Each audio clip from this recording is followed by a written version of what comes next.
On the surface, selling sounds like a no-brainer, doesn't it? Turn your clutter into cash. It sounds like a win-win. But if you've ever actually tried to sell something online or at a garage or boot sale, you know it's not always worth the effort. Between taking photos, writing listings, dealing with flaky buyers, and working out postage and shipping, it can become another item for the to-do list.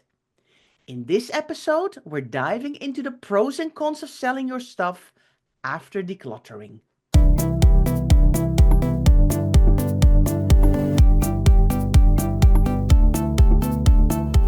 You're listening to the Declutter Hub podcast, bringing you tried and tested, no-nonsense tips and advice from the leading experts in decluttering and organising your home.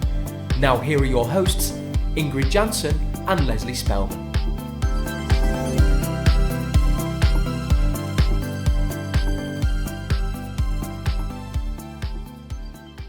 Hello and welcome, listeners. I'm Ingrid. And I'm Leslie. If you're new to the Declutter Hub podcast, you're so welcome. What you'll find is that we try and find a fun factor in the serious business of decluttering. And if you've been here for a while, you know exactly what we mean. So thank you so much for listening. If you'd like to get involved in conversations relating to this podcast, it all takes place in our Facebook group. So come and join our lovely, warm, supportive community. To find the Facebook group, go to declutterhub.com/group to find out more, or you can search for the Declutter Hub community on Facebook. Well, hello, listeners. It's so good to see you for another episode here in the Declutter Hub podcast. And Leslie, we're going to talk about selling. And we've got quite a firm stance on that, don't we? Can I see that we get the soapbox out in this podcast somewhere? Well, I don't think it's necessary that we've got a firm stance. We've got a preference for some people. So it's all about that realism, really. That's what it's about. Because, you know what, and we're going to delve into it a little bit deeper. But basically, we think that selling our stuff is a good idea, but actually it kind of can take us backwards unless you've got great processes, which we're going to talk about later. So it's not for everybody, but it's about being realistic about your actual behaviors and habits. That's what it's all about. And so it's not that we're not saying here, don't sell your stuff. Absolutely not. We've got this is your life, your money, your budgets, your decluttering processes. But we want you to be realistic, and we want you ultimately to make progress. And sometimes if selling is uppermost in your mind, it can really hold you back. And that's what this podcast is all about. Yes, exactly. Because what we see it all the time, don't we, Leslie? We inspire people to declutter. Then they go, oh my gosh, I'm loving this. And then the next thing they kind of say in the next sentence, I've got all this stuff that I'm gonna buy, that I want to sell on Vinted, the marketplace, eBay, and you can name them all. I've got them all in the bag, ready to go. Yeah, and that's where it stops, doesn't it? So I think that's why it's really important to really talk this through. So I'm really glad that we're doing this podcast, actually. Exactly. I mean, it does seem like a really obvious choice, doesn't it? Why would you not try and make money from your stuff? You know, obviously donation is uppermost in our minds as well. We love people to donate things and to give people things a second life. But if you've got something and you can get a fiver, a tenner, 20 quid, something like that, why would you not try and kind of bring that back in? But I think that what it does it seems like an obvious way to recoup the value, particularly if it's something that's not quite delivered on what you expected it to. So if there's something that we bought, didn't quite work out, and then ultimately we're like, okay, we're going to let it go, we have this feeling of guilt because it didn't do what it was supposed to do. We might have spent a lot of money on it. It might have been a gift, all these different things. So we feel guilty. And so what we're trying to do is we're trying to alleviate that guilt a little bit, aren't we, Ingrid, by selling it, by getting some potential value out of it. We couldn't really wear it if it was closed, for example. You know, we couldn't really wear it, but actually, so what we now need to do is to try and make some money out of it. And actually what it does, if it's sat there in these kind of bin bags under our desk, it can alleviate that guilt because you know that money is still sitting there rather than going on to its next home. Now, having said all that, Ingrid, it's becoming easier and easier to sell your stuff, right? Yeah. So back in the day, 15 years ago, when you and I started out as professional organisers, You know, all we had was eBay. Even eBay now is a lot easier than it used to be. There's so Yeah, many different apps that make it so easy. So if you've got those processes worked out, go for it. Do you know what I mean? Definitely. yeah. And I know. I mean, in the olden days, it was like a website, and it was clunky, and it took forever, and you had to upload your photos. You had to find the wire to connect your camera to your computer to upload the pictures. It was a whole faff, isn't it? While now, indeed, apps. You snap a picture with your phone, boom, it's there. You can even, search for the great wording to put on. It's gotten so much easier. But of course, the work is still there. Whether you're going to sell on Facebook Marketplace, on eBay, on Vinted, on Depop, on Poshmark, Nextdoor, whatever it is, there's work to be done. You can't just go right. And I think that's where people kind of go, okay, I've got this whole bag of stuff, and then it suddenly feels like an overwhelming task to do. If you would just have one or two bits, you go, okay, I'm going to give this a go. But it's never one or two bits. It's always one or two or three bags full of stuff. And then it's like, oh, where do I start? It feels too much on to get all of this on the go. So let's talk a little bit, Ingrid, about what's actually involved in it. I mean, it's Yeah. interesting that you say, you know, it's much, much easier now because, and particularly now, if you're ready to embrace AI and do hit those, get AI to create a description for me and then tweak it yourself. AI is just there. You know, it can literally see an item and then create a listing, a description for you that makes it look amazing and something that people would want. Use those AI tools that are in these selling channels because that's going to save you loads and loads of times. But yeah, but talking about, so we get it, okay? So we've decluttered, we put everything in a bin bag, we put it to one side, we're going to sell it. What actually is the process? Well, I think first of all, it all starts with indeed thinking that knowing this is not a 2-minute job, right? You have to kind of understand what's going on. So it all starts with figuring out, the app. Where do I put a new listing on? How do I find out? You need to get your head around the app and see how it all works. I'm hoping that somebody probably has made some YouTube videos somewhere like, if you want to sell on Vinted, this is what you need to do and this is what you need to think of. There must be a YouTube video somewhere out there that explains it to you. So invest the time. You can't just go, right, I got a 10-minute slot here to snap a picture and put something on an app. Understand how it works. It's like with everything, isn't it? When Yeah. you try something new, you need to know the details. Then, of course, indeed, take a good picture when it's in a light room, in a light place. Don't put something dark on. Quality of picture is, I think, still crucial. You need to write indeed a listing of the item. You need to be honest. If there is a little tear, if there is a mark, if it's, what the size, take a photo of the label, put it on a hanger if it's an item of clothing. You can go as far as you want. Figure out how do messages work with people who are interested? Where do they end up? Do they get into some sort of messages folder, an inbox? How does that work? Um, how does shipping work? How do I, do I need to go with my item to the post office? Do I need to figure out, have I got bags for this? What is the process from the moment you decide, okay, I want to sell this on Vinted to it is actually left my house? What are the steps from I need to get an address from the seller? I need to put that address on an envelope. I need to bring it to the post office. It needs to be weighed. I need to know the postage on it. How long does it normally take to arrive? Does it matter if it's first or second shipping? What happens if you even send it abroad, which is becoming less and less obvious at the moment because of cost, obviously. But you need to figure it all out. So I think investing in a platform before you even, you know, that will really, really help you. And then I think I would say, don't go for, I'm going to do a whole bin bag. Just go, you know what?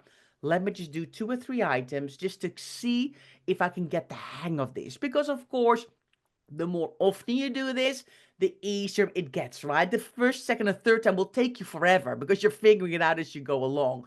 But it will become easier over time, as with everything.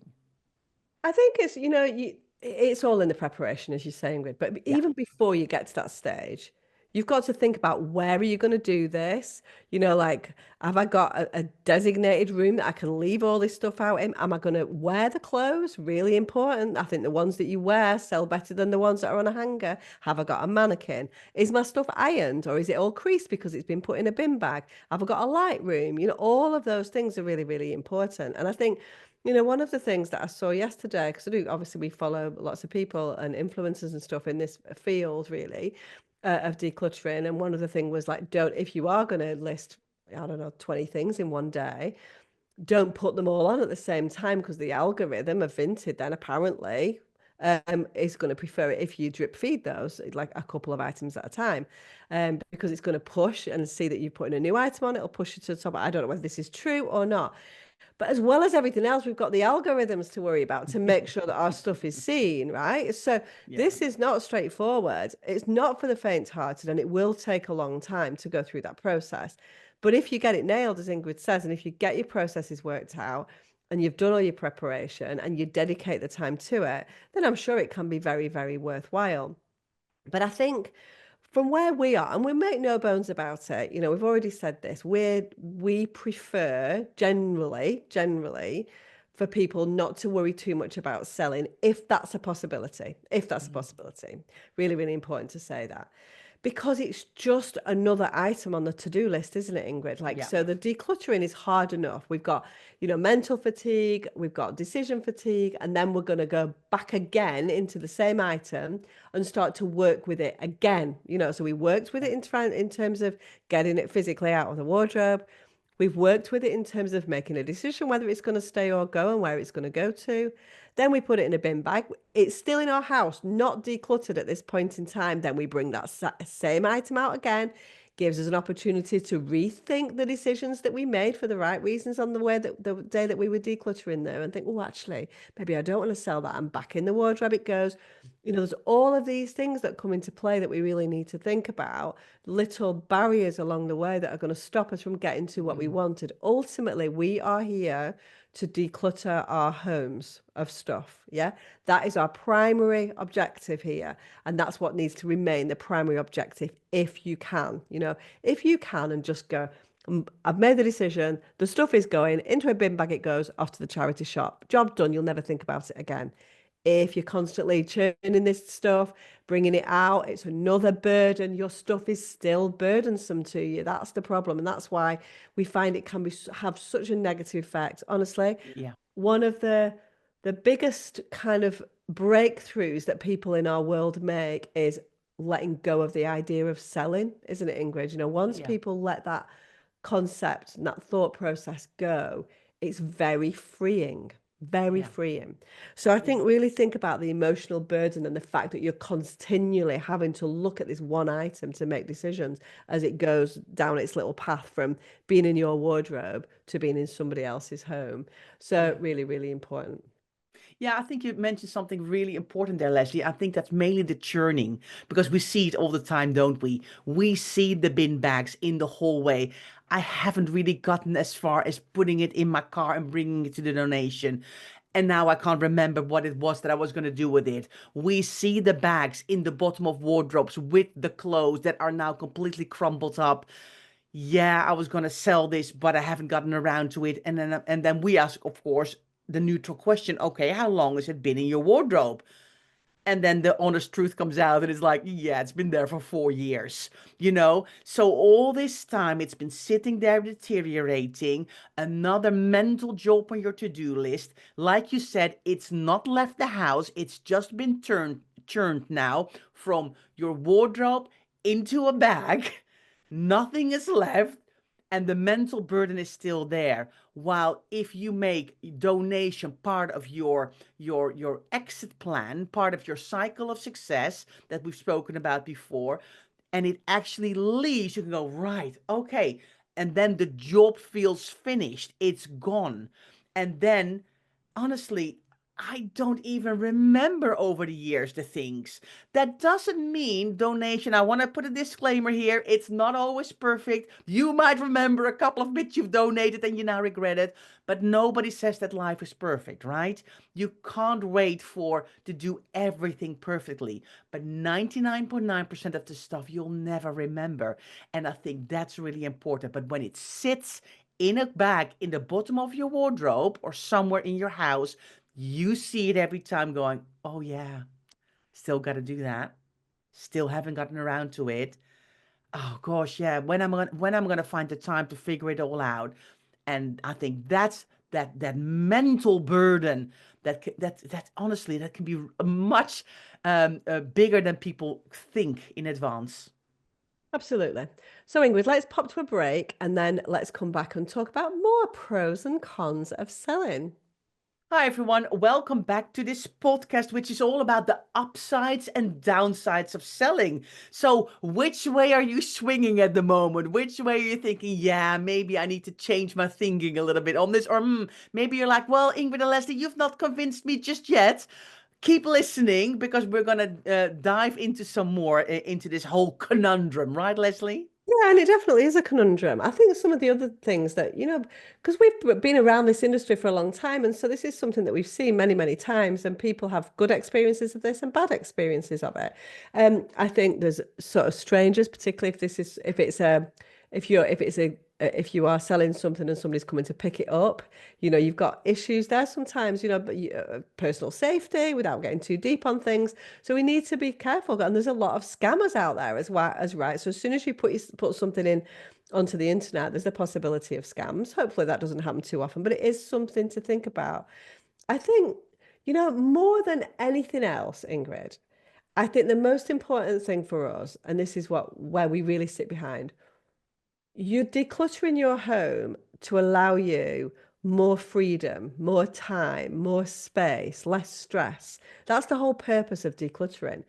And all you're doing by keeping it in your house and giving yourself more job is just stopping yourself from doing the fun stuff that decluttering should allow you to do. And so Hmm. I think that you've got to work out what's more important to me, the money or the space ultimately, because that's what it all boils down to. And the kind of say goodbye to the stress, which you can do if you just donate, which is simple. And we're going to talk about donation in a little while. Or you can go, you know what, the money is way more important. I am willing to invest time and effort into this. And so I think it's really important for you to think about, is this worth my time? Think about how Yeah. much you're likely to get, because honestly, one thing that we do know is that your stuff is never worth as much as you think it's going to be worth. Yeah. And you can see that by eBay sellers, vintage sellers, people who do this for a living. And there's a lot of people out there that you can outsource this to, another option that we might talk about in a little while. But they are very choosy about what they're spending their time on. They're like, if you send something that costs you 10 to 15 pounds, they're like not interested.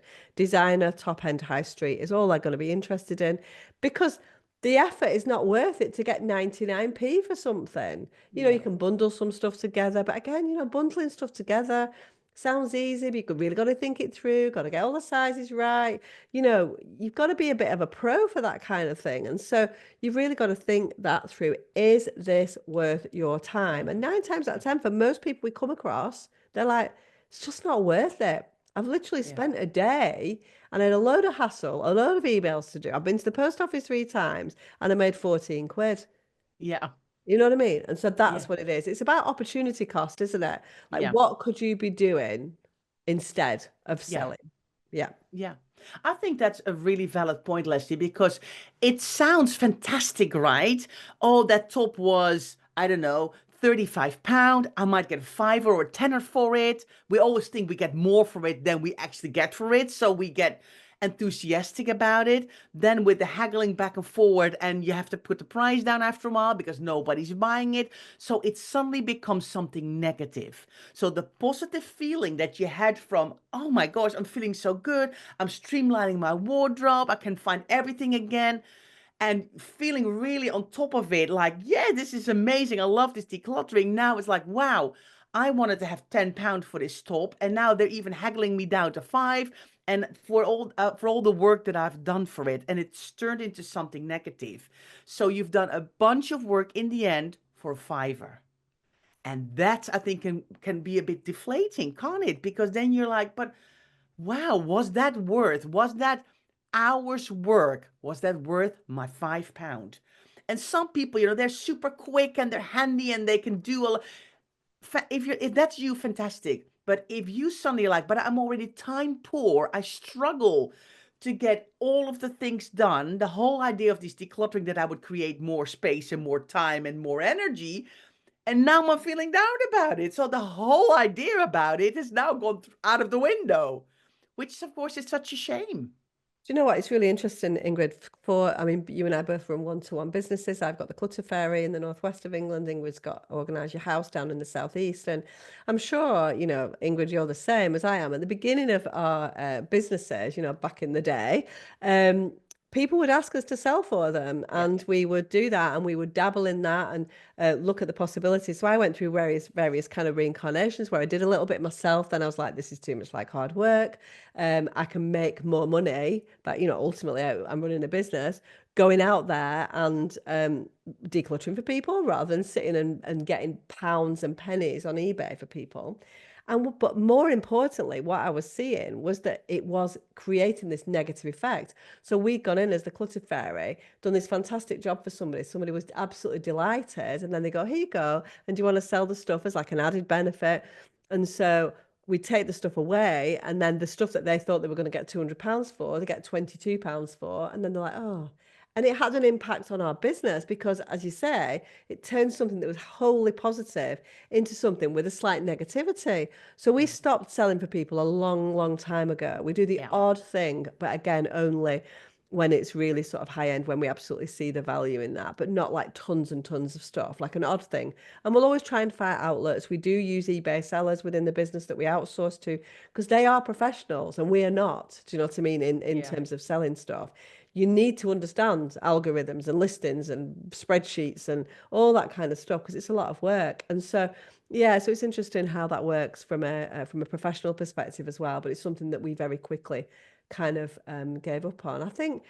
But I think the most important thing really is, Ingrid, that we talk about an exit plan and trying to offload the decluttered items on the day that you declutter them for lots of different reasons to give you that transformation, for you to see that before and after and to really feel super proud of yourself.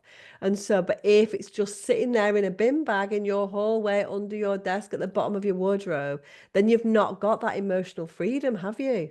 You've Yeah. not got that quick release of like, oh wow, I've done that. We all know what it feels like to go and take stuff and drop it off to the charity shop. It feels amazing to take stuff to the tip if that's what we do.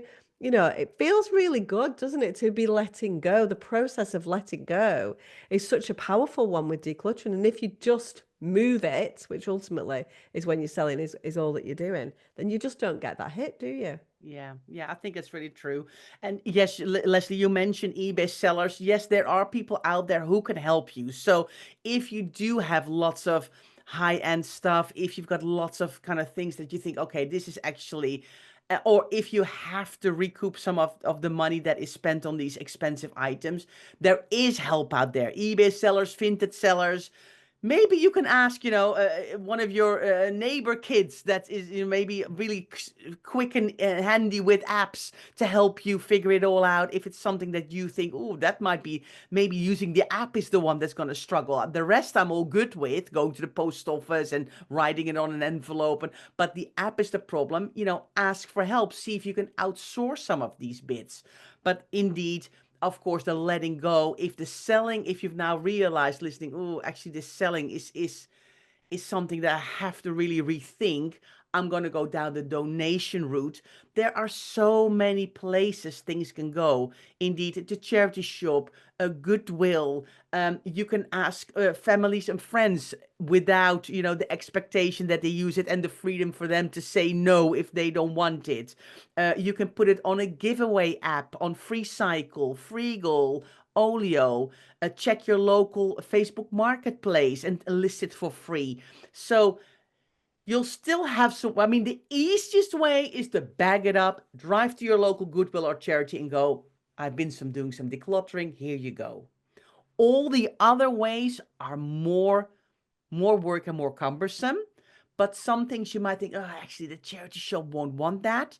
I'm going to see if I can put it on a free giveaway app. So do your research. Just like, it's really a big part of when you are starting on your decluttering journey, you need to do a little bit of research on this exit plan.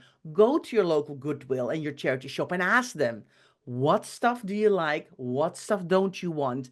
And ask them 20 questions. Do you take pillows? Do you take old-fashioned TVs? Do you take hangers? Do you take books? Do you take DVDs, magazines from, I don't know.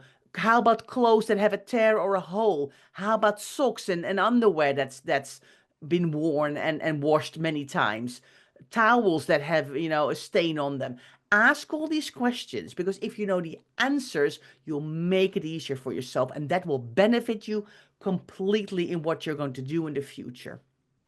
Yeah, you're absolutely right, Ingrid. And then based on what your charity shop, because that's obviously going to be our desired route for most people, based on what they say, then you can determine what needs to go on something like Olio. I mean, you and I are big fans of Olio, so you can use it for everything. Like I had people here doing the garden last week. There was a little bit of leftover gravel. The guy was like 1 ton or 2 ton. It's somewhere in the middle, but it's cheaper to get 2 tons. I'm like, no problem. It'll sit there. As soon as you're done and you decide how many you need, I'll just stick it on Olio and somebody will come and get that gravel within 5 minutes. Do you know Yeah. what I mean? Like it'll be gone. Flagstones in patios, they take things like that, pieces of wood.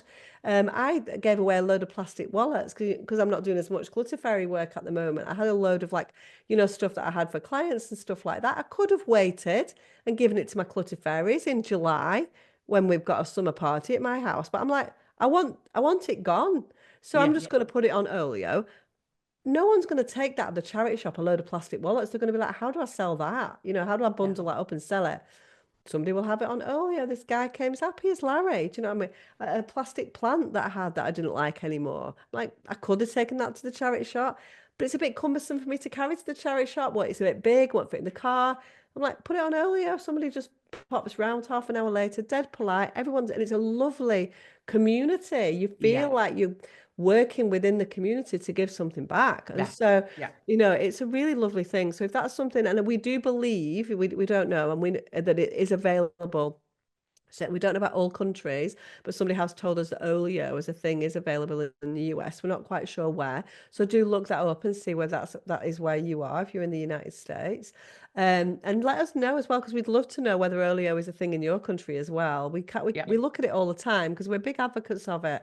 It's a little bit of a not. It's got a few ads running on there. It's a little bit of a not for pro. I don't know. It's not quite sure where they get the revenue from, but it's just such it's a lovely community, and you Yeah. can give away food on Olio as well. So it Yeah. started out as a food giveaway. It's like, when food is about to go off and things like that, you can put food on there. Brilliant, you know what I mean? To be able to give that to somebody who might need it, or to somebody who's more inventive than you, and not to chuck them bananas away and they're going to make banana bread or put it in a smoothie or whatever. We just don't want Yeah. things to go to waste. I think Yeah. that's the thing. A non-wasting app. Is that the Yeah. word? No, Yeah. you know what I mean. So yeah, so I think we've made our point, Ingrid. Yeah, I think so too. I think so.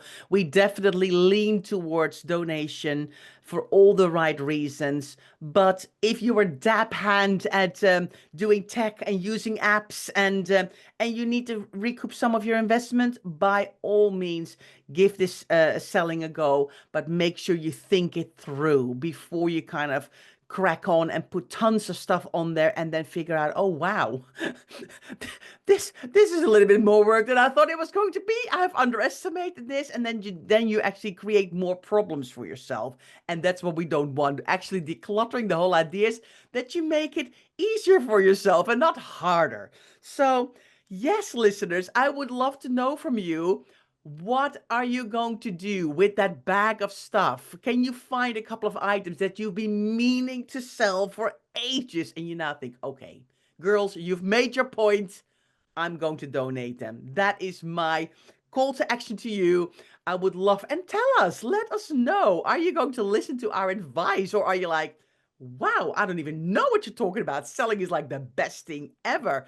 We would love to hear from you. Leave a comment under the podcast, or even if you want to send us an email on support@declutterhub.com, tell us, because we always love hearing from all of our listeners from all around the world. So we appreciate you being here. So thanks so much, and we'll see you next week.